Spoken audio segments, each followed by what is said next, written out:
My mum was Cornish born and bred, and so was I. I've always lived in Cornwall and learnt most of my cooking skills from her. I make my short crust pastry with plain flour, sift it into a bowl to incorporate as much air as possible. I use hard margarine and Trex, which is a vegetable fat, and it's a very soft fat that you can use straight from the fridge. It's half fat to flour.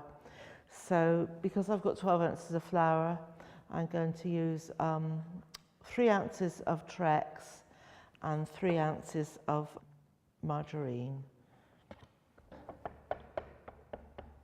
Add the fat.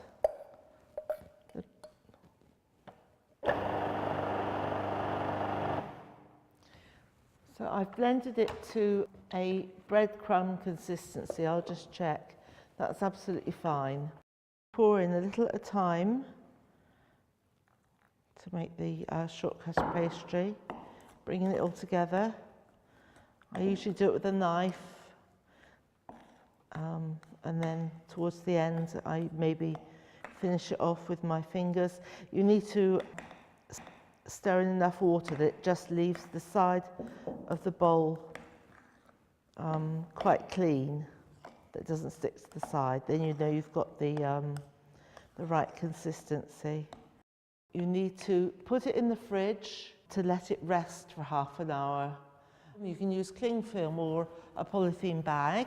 Now prepare the meat. Well, I tend to cut it into strips, and a few strips like that.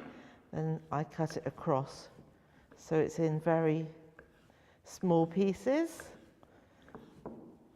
And I use about 2 ounces of beef skirt for each pasty that I make. Dice the onion into very small pieces. Get the pastry out of the fridge, which has been resting for about 35 minutes. Divide it up as so. Handle it quite gently so it stays light. So you just turn it round and round and round, and I roll them out very lightly, rolling in one way and turning the pastry each time.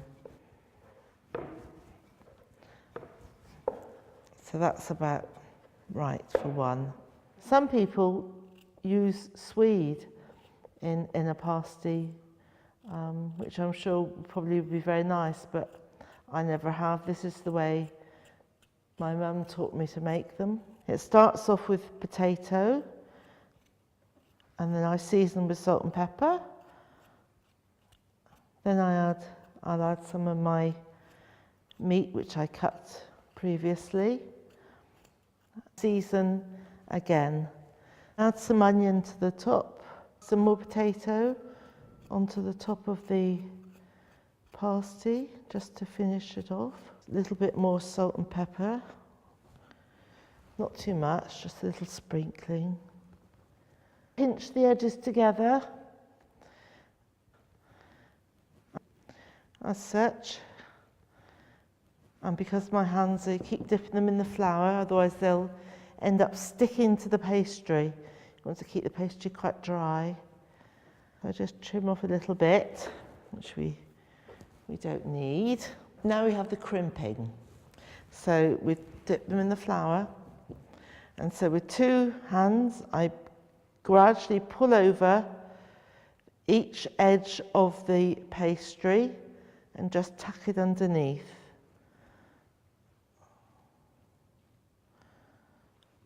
Like that. And that is the crimping done. And then I have a little beaten egg yolk in a basin, and with my pastry brush I just glaze each one. 200 degrees or 180 for a fan oven for about 35 minutes.